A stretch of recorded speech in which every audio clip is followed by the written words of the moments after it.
Esmu šodien šeit ar dakteri, ginekoloģi Elizabeti. Iepazīstiniet lūdzu ar sevi, kur jūs varat sastapt.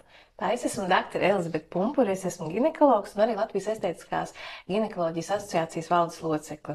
Es strādāju gan ambulatoru veselības centrā 4, Kapitāla klīnika Rīga, gan arī reizēm dežurēju slimnīcās. Tā kā pieredze jau diezgan plaša. Tad šodien mums bija vairāk saistībā ar to estētisko ginekoloģiju pasākums. Tā kā šodien esmu šeit. Jā, un kā vispār tātad mezoestētika, filleri intīmai zonai?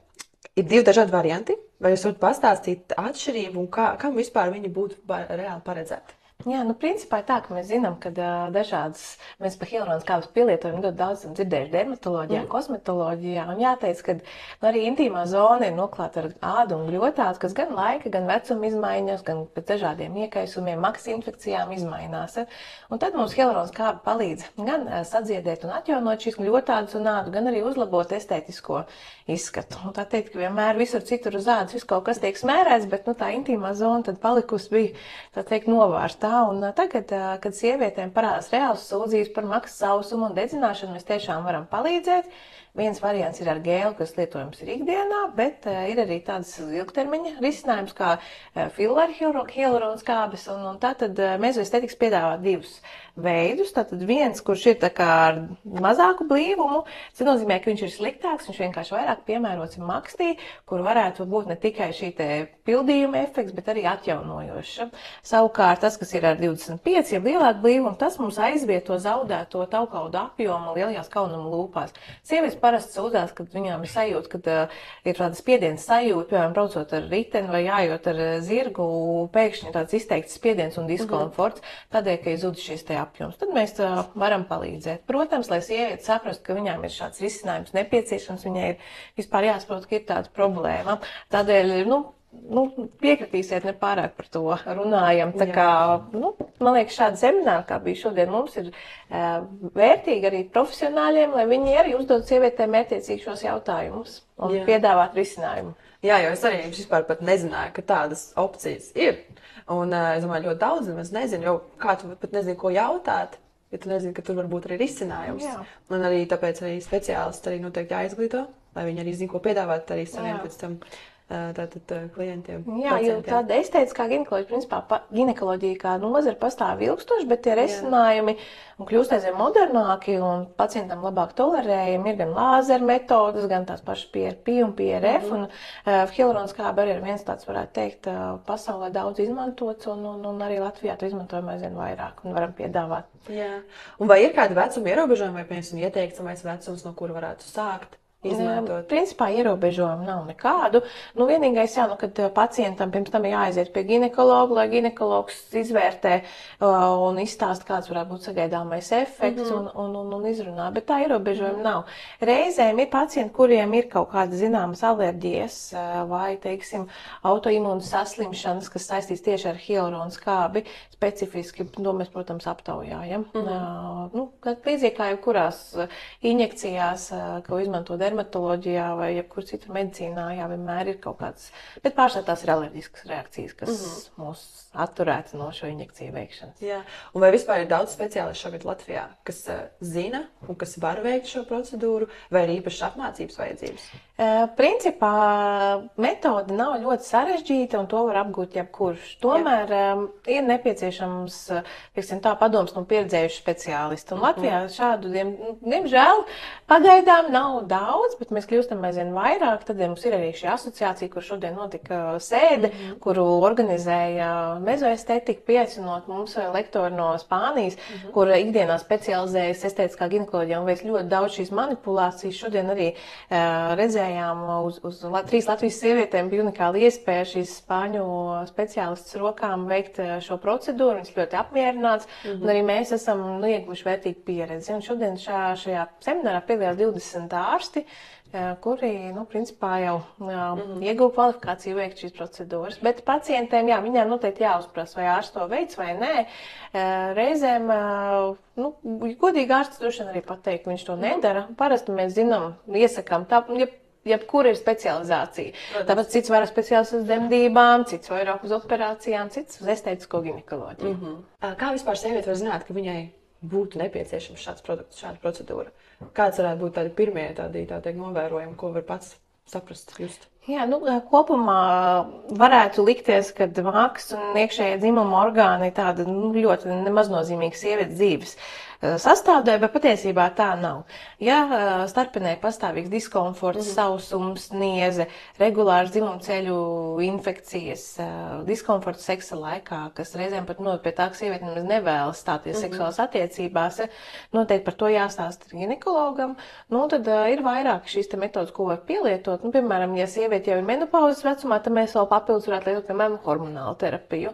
Bet, principā, jebkāds diskomforts vai infekcijas, kas slikti pakļaujas ārstēšanai, varētu būt iemesls apsvērt to, ka varbūt pašā maksas kļotādā ir kāda problēma, un mēs varam uzlabot šīs kļotādas kvalitāti ar šiem preparātiem. Tas droši vien tāds vispārējais, saka, ka tur niezīta, diskomfortiņš un kur liktos kaut kāds pilnīgs sīkums cilvēkiem, taču ir nopietnas saslimšanas, ar ko mēs te nodarbojamies, bet ticiet man, tas rada ļoti lielu diskomfortu. Protams, jebkura lieta, manuprāt, kas ir ārpus normas. Tad filler tiek inicēta. Cik ilgi vispār darbojās, cik tas efekts ir? Uz gadu vai mazāk ilgāk? Jā, principā ļoti atkarīgs ir no sievietes vispārējām īpašībām. Biežāk dermatoloģija arī novērus, ka citreiz sievietēm turās ļoti ilgi šie filleri un hialuronskābes injekcijas, citiem ļoti ātri iziet. Līdz ar to svarīgi saprast, tas nav tikai par injekciju. Tas ir par sievietes vispārējo dzīvesveidu, par to, cik daudz viņa uzņem šķidrumu, cik veselīgi viņa ēd un kopumā kāds viņas veselības stāvoklis. Bet pēc teorijas, pēc apmēram mēneša mēs izvērtējam, kā izskatās inicētais preparāts. Dažreiz nepieciešams vēl papildus, ko inicēt, lai sasniegtu vēlamo rezultātu, bet tad mēs kopumā pacienti gaidām neātrākā pēc gada. Parasti. Principā gads. Uz gadu vajadzētu būt, ka viss ir lieliski. Bet vai aktīva dzimumdzīve var ietekmēt to, cik ātri tad filleris pazudīs? Jā, kopumā nav tā, ka mēs to vietu intīmo zonu sataisam, tad viņi nedrīkst neviens tur pieskārties. Kopumā apmēram 2-3 dienu laikā tas filleris ir integrējies, viņa blīvums ir ļoti tuvs dabiskajam, līdz ar to nebūs tā, ka vīrietis dzimumakt laikā jutīs, ka tur kaut kas ir blīvs vai grumbuļains vai kunkuļains. Un arī dzimumakts, ja regulāra berze noteikti neizmainīs filleri īpašības un nepadarīs, neizvietos viņu citādāk.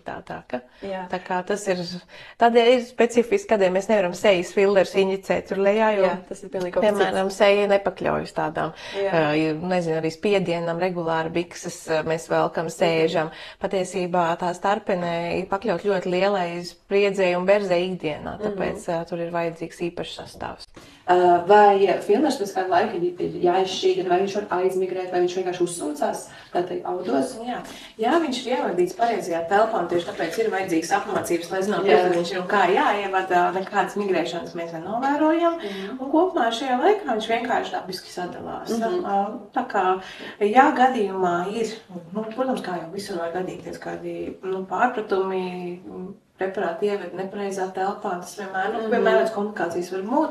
Hialuronskābei liels plus ir tas, ka ir tāds preparāts hialuronidāze, kas viņu izšķīdina, tā kā enzīme, kas šķīdina šo hialuronskābi. Ļoti sarežģīts. Izrunāt nekad nevar. Bet ir mums tāds tā kā antidots. Tad viņu ievada, viņš izšķīdina, pātrina izšķīdināšanu.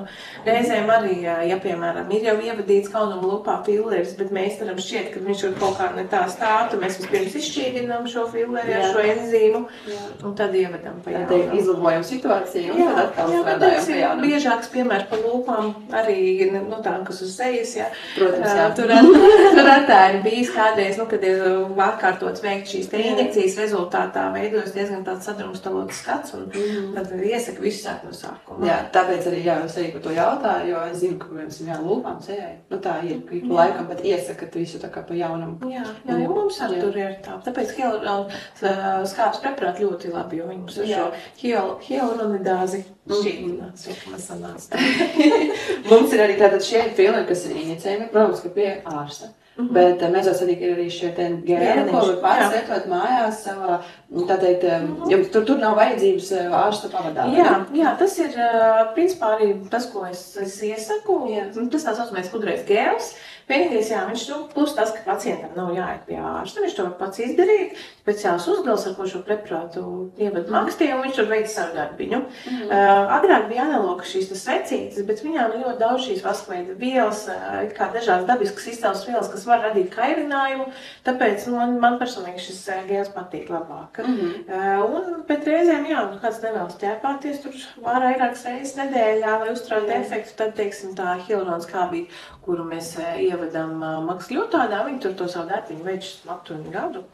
Vēl liels plusis sievietē arī kaut seksuālās dabas, teiksim, problēmas, grūtības sasniegt orgasmu ar šo te gļotādā injicējamo preparātu. Mēs varam palielināt erogēno zonu apjomu, tādējādi pacientē ir arī labākas kvalitātes dzimuma dzīve. Tā kā tas arī ir nesvarīgs fakts.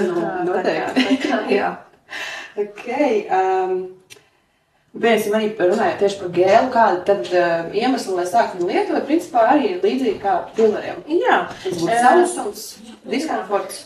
Jo, teiksim, ja sievietē ilgstoši ir problēmas, kuras nemazinās sūdzības arī pēc šī gēla, es teiktu, mēģinām pilleri. Vai, teiksim, pillers varbūt ir, šis te gēls varbūt labāks risinājums īslaicīgi, pēc kādām ārstēšanām ar svecītēm, kā ir nāc smakas, varbūt īslaicīgi diskomfortu seksa laikā. Un dažreiz pietiek iziet šo kursu un viss ir kārtībā. Bet jau vairākas reizes gadā ir šīs problēmas, tad, protams, kad var izvēlēties labāk tādu saucamo šo depo injekciju, kas nebūtu, nav izklausās injekcija, jādara, tas ļoti bailīgi, patiesībā tas nav sāpīgi, un sievietēm, kurš ir veikuši injekcijas uz sejas, viņas pat ir atzinušas, ka, ja tas notiek ginekologa kabinetā, kur viņas neredz šo adatu tuvojamies kaut kādā tuvumā, patiesībā tas pat neliekas tik bailīgi. Bet vai ir arī anestēzija? Protams, mēs lietojam anestēziju, bet patiesībā viņā, mēs lietojam vēl tādu krēmveida anestēziju, kas virsmu atsāpina. Dažreiz pie kaunuma lūpa apjomā mums ir vajadzīgs arī injekcijas, bet tas viss notiek ar supermazu adatiņu un principā pacientei pat varbūt neliela tāda reakcija kā uz maziņu dūrienu, bet tā, ka sāpes un vairs nekad nevēlētos atkārtot šo procedūru, tādas neesmu neko piedzīvojusi. Bet vispār Latvijā šobrīd jau ir diezgan daudz dāmas, kas ir izmēģinājuši. Teiksim, ja man ir tāda darba diena, kurā kādas 10-15 pacienti, varbūt vienai tiek veikta kāda no estētiskās ginekoloģijas procedūrām. Es domāju, ja šo jautājumu uzdosiet man pēc 5 gadiem, būs daudz vairāk šādu pacientu, tāpēc, kad vairāk mēs sākam runāties par to, kā mēs vienkārši gribam dzīvot vai ilgāk dzīvot, mēs sākam runāt par to, ka mēs gribam labi dzīvot. Un tas ir ne tikai auto, kādu tu brauc vai kādā mājā, tu dzīvots ir tas, kā tu jūties savā ķermenī. Un, lai gan maksts ir tikai viena neliela detaļa no sievietes, tā var radīt ikdienā ļoti daudz nepatīkamu momentu. Un ja tos var izlabot, tad kādēļ ne? Tieši tāpēc mēs arī tagad runājam un stāstam, lai izglītot, lai iepazīstinātu cilvēkus, lai viņi vienkārši uzzina, ka ir arī šādi risinājumi. Tā kā paldies jums, Tēlis, par interviju. Lūdzu.